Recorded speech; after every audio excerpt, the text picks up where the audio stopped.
Today,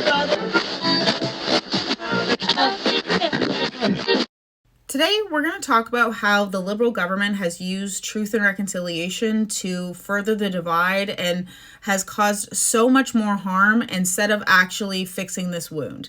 So, welcome back to the Freedom Pines podcast. I'm your host, Jamie B. This is where we debrief and discuss pop culture and politics from an independent perspective. So, if that interests you, don't forget to like, comment, subscribe, hit that notification bell, and share this with your friends, because I live in commie Canada and it's hard to get my name out there. Let's get into this. So let me break this down for you, okay? In 2021, they said that there were mass amounts of graves. Now, I'm not going to talk about that, although that is a extremely touchy subject, but let's just say, where are the bodies? Why haven't they been returned? What's going on here? You see what I'm saying here? Okay, what's really going on here? Okay, and the government kind of used this situation as a catalyst to further the divide between Canadians. So they blamed white people. This is what they said. They said, we were in charge of this. This is our fault. We were colonizers. And then basically the right kind of took the stance of, that nothing bad ever happened in residential schools. It's a-okay. It was just part of history. Let's own it, blah, blah, blah. And then you have the left who say that every single school was full of just to the brim of abuse. There was nothing good that came out of them. And I am somewhere in the middle, okay? That's what I would say, okay? I don't agree with the right and I don't agree with the left. I actually have been listening to real Indigenous voices, which, let's just talk about it, okay? So this happened in 2021, and I explored so many avenues because there was no way I was being blamed for this. I was tired of it. I had already gone through 2020 as a lefty, blaming myself somehow for white supremacy and all of these things, okay? And when Justin Trudeau took a knee, by the way, which I have commentary and a video coming up about, I was literally like, you're in charge of the laws. You can put forth, you're in charge of literally taking down systemic barriers for racism. What are you doing kneeling in the street with your mask on? Like, what? Anyways. So I was just tired of it when everybody would say things like, white people are responsible for all of these different things. I kind of, and even white privilege, took a step back and thought, do I really have white privilege? Has there ever been a time where a cop has called me or pulled me over and I've gotten away with it? No, there isn't. Do I ever get special treatment because I'm white? No. What I think it is, now that I have pulled myself out of being on the left, is that if you're rich and you know people and you're connected, that's where your privilege comes from in Canada. Okay, not your skin color. No. Basically, what status you are and who you know gets you away with things in Canada. So, but I knew I wasn't going to blame myself. So I talked to my grandma, who, by the way, was dying of cancer. And thank God I talked to her before, because I found out that my grandparents had no idea. Now, my grandparents, I'm pretty sure my great-grandparents were given land, okay, by the Thames River that they probably shouldn't have been given, which is why I can recognize now that new Canadians coming in being sold this lie, okay, it's not exactly their fault, okay? I don't blame those new Canadians at all, and I use that term for a reason so I don't get demonetized, okay? However, the new Canadians that come here specifically to rob us, I don't agree with that, okay? But I can empathize and still, not be okay with not having access to our social services while blaming the government rather than, other people. However, because they're getting screwed over too. Imagine coming over to a country being told that this was going to give you a great life and coming and showing up and this is what you get is this version of Canada. Okay, I literally can't imagine. So anyways, talked to my grandma, found out that my grandparents had no idea. They might have been given property, but they had no idea. Okay, they were hard workers. They contributed to building roads and, working in hospitals, all of these different things. And I will say, I think that one of my great-grandparents was an immigrant and one was my great-great-grandmother was pregnant and she was born here. So I just wanted to clear that up. I'm pretty sure that's how the story goes. Anyways, when I'm reading, okay, I go digging and I'm like, I'm not being blamed for this. Okay. I'm not going down with this ship. You guys have tried to convince me I've been racist out of nowhere. I don't understand it. Okay. You cannot convince me that I am something I am not. So that's when I looked into it. And guys, it shocked me. Okay. Because to me, it looks a lot like, an older version of what a new smart city is going to look like. And I literally cannot imagine ever being okay with the government taking my children overnight, regardless of whether there are mass you-know-whats or not mass you-know-whats. It doesn't, put that story aside, because the reality of what this really was horrendous. I don't think I could ever defend taking kids away from their families and be proud of that. I'm sorry, do you want that to happen now? Do you think that would, do you think the government rounding us up, putting us into smart cities, and then taking our kids from us would ever be something we should ever let people forget about? No, but the liberals have taken this, the story of what happened to the indigenous people, hijacked it, and started blaming us, regular everyday Canadians, for stuff that they participated in. Okay? We have laws for parents today, which the liberals pretend don't exist because of residential schools. We have a lot of the, perceived freedoms, perceived protection over bodily autonomy because of the things that they did to kids in residential schools. And don't let me, don't get it twisted, okay? I believe that if you're a boomer or a Gen X, weren't all of you abused in schools? I'm not saying that to make light of what happened, because being taken away from your family and forced to forget about your culture is not okay. Okay, that's not okay. Just like it's not okay that the government has tried to convince us that our ancestors were something that they weren't, and doing stuff that they weren't doing. Unless you have ancestors that are still pretty well connected, you probably, unless your family's well connected, you probably were not involved in the horrendous things that our government has tried to pin on us, okay? So then, after talking to my grandma, I look into the government website and I look at all of the things that were official documents, and I would look up what party the prime minister belonged to that would write these horrendous things about indigenous people. And lo and behold, liberal. Guys, I'm telling you, when I read that, the shock and that feeling of butterflies, but it's the opposite. So you're sinking feeling. My entire worldview started to change around me, because I actually was reading things for myself, realizing my government is not only trying to take any and all blame off themselves, but they're trying to ruin faith while doing it, okay? And they're also trying to break us apart from our families. Reading what their golden objectives were to do to indigenous people, they have slowly been doing that over time. It's like they tested it with indigenous people and thought, is this the good way to go? Should we just take their kids from them and do this, this, and this? And then they decided, you know what? Maybe that's not the best way to do it. Maybe we should do it slowly over time. Because the way that I saw the government talk about indigenous people in old documents is exactly the way that white people are talked about in DEI.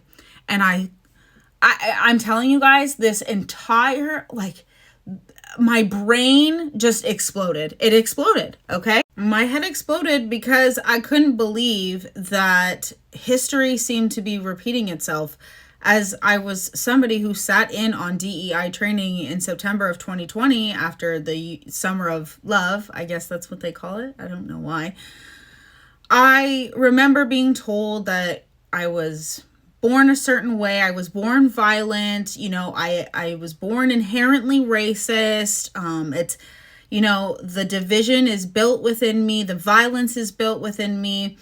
And then when I looked up what the objectives were for what they wanted to do with Indigenous people and, you know, some of the language that they used around Indigenous people, I had a huge light bulb moment. I couldn't believe what I was reading because I had just been brainwashed into hating myself because of my skin color, okay? And I realized that our liberal government was not only responsible, I believe it was something Jean Chrétien wrote that I thought was absolutely horrendous. And I remember sitting on my computer at the old house reading a PDF.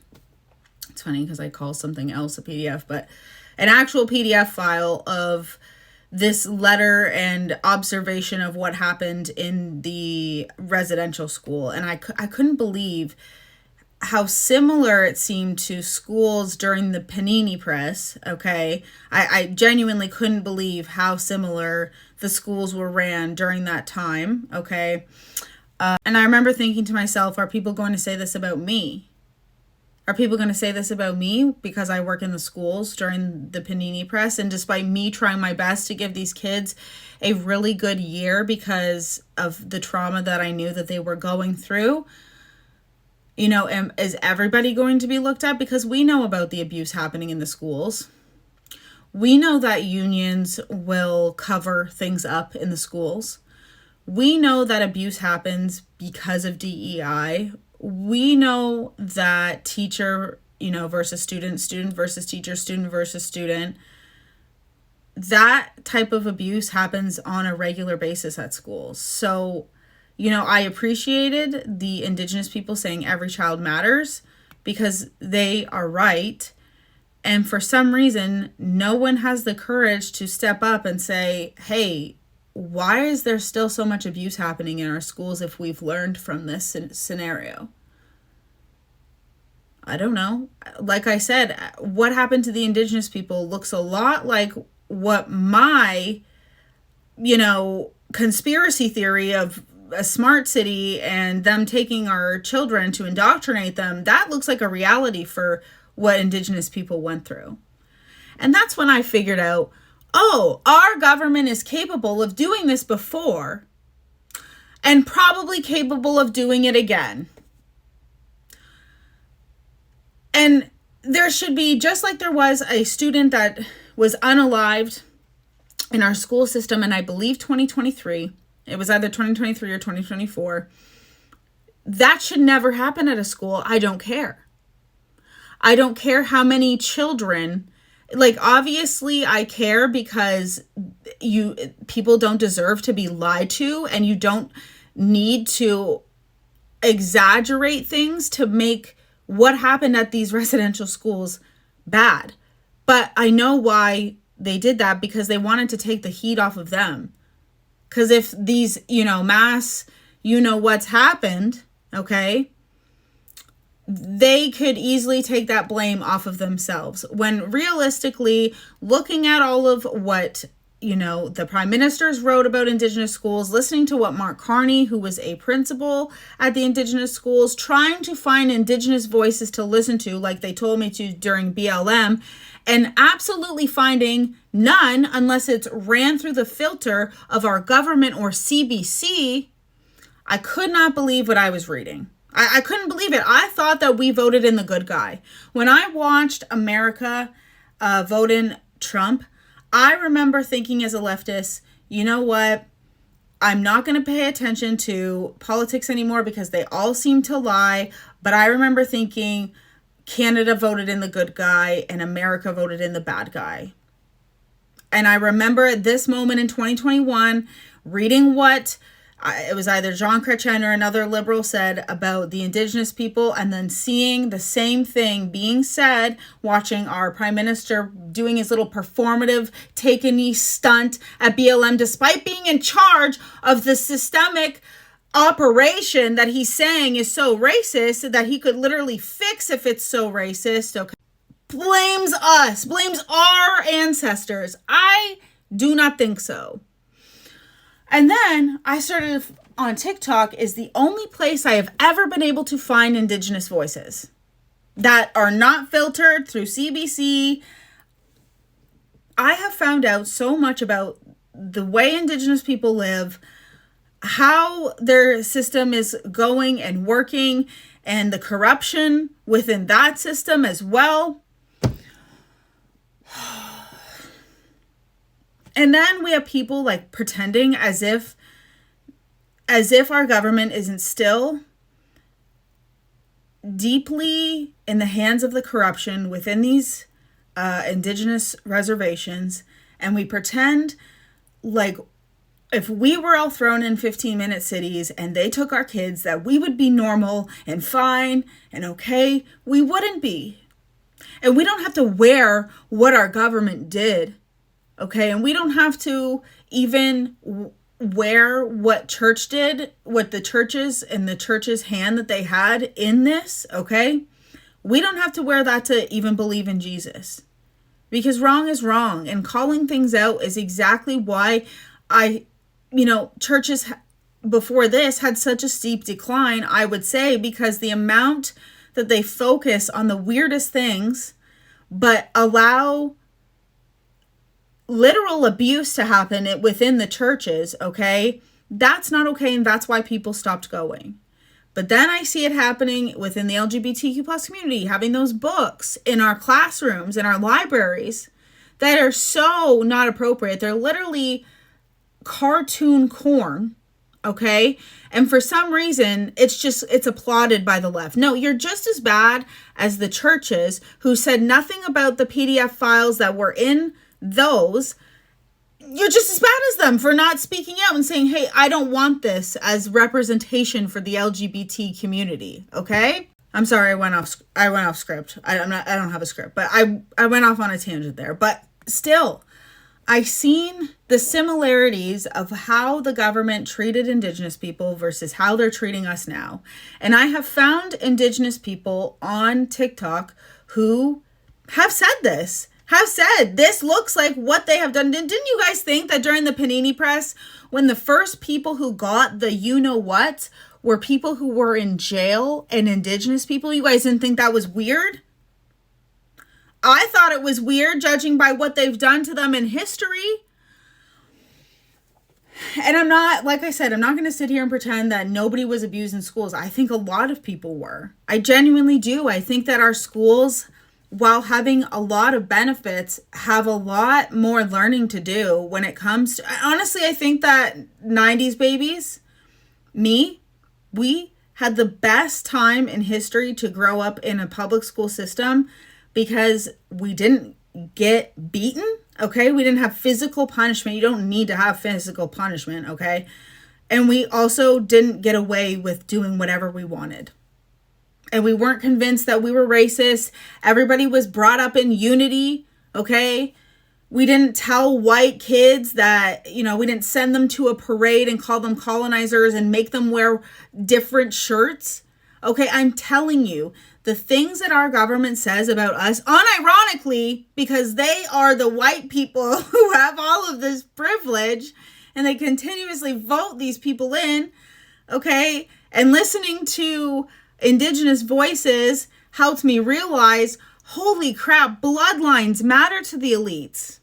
Haven't you noticed that all of these people have kids that all grew up with each other? Oh, MarkCarney grew up with Chrystia Freeland, all these people. Yeah, listening to actual Indigenous voices has helped me understand the corruption and the depths of evil that our government can go. And not only are the depths of what they have done unbelievably evil, okay, they take the things that they have done and then they exploit them and blame us for it. Yeah. Like somehow it's our, great grandparents' faults, okay, that they came over here for a better life and were given a job and did that job. Okay, just like what's going on now. And it's crazy because if the left actually did the research that they should have done, when you're on the left and all these things happen, they're like, do your own research, blah, blah, blah. We don't have any obligation to tell you that you're wrong or right. So make sure you're doing your own research, even though everything is veiled under colonization. So I don't know how you're exactly going to know. You know what I mean? Okay. Did they look at government documents? Did they look up who the government documents were written by and see that a lot of them were written by liberals? Did they self-reflect on if liberals are the good guys that everybody says that they are? Okay? Because being part of these systems, working at the schools, having the DEI training, going through them telling me I am a certain way, believing that about myself, and then unraveling that has been quite a process. So I apologize if I miss things that were in my story, but I wanted to take today to talk about this because, I grew up thinking that I was Indigenous, that I had Indigenous roots. And then you look at me, I am very, very pale. So I found out when my grandma died, actually, that I wasn't Indigenous at all. But my husband is Indigenous, okay? And I've worked in the last 4 years to read up on Ireland. I have read up on Scotland, Indigenous practices, okay? And applied them to our lives because I want to bring back some of our roots that we used to have in the traditions. When I had my kids, I really emphasized the traditions that we do every year. And that was solidified when my grandma left me that letter saying, continue traditions no matter how small. And I think implementing some new ones from our roots and our ancestors and stuff is a beautiful thing. I just, on one hand, cannot pretend that I would be cool with the government putting us into 15-minute cities, reservations, and then taking our children away from us and, creating this new life for the better. I wouldn't be okay with it, but I'm also not going to get on board with the fact that I would ever be responsible for the things and horrendous things that the government did before I was even born. Okay, I'm not responsible for that. But I can learn. We can all learn from this, right? Instead of blaming ourselves or being proud of the sick things that the government did, I would never say that because it, although it's history and we cannot change it, we need to learn from it. And I think the biggest thing we could learn is don't trust the government. Don't believe the government? Hello. I think that's one thing that we could all agree on, whether you're on the right or the left, if the left can understand that. Because I do feel like when I explain this to people on the right, they're like, oh, I never thought of it like that. But a lot of people get super defensive, and I get why.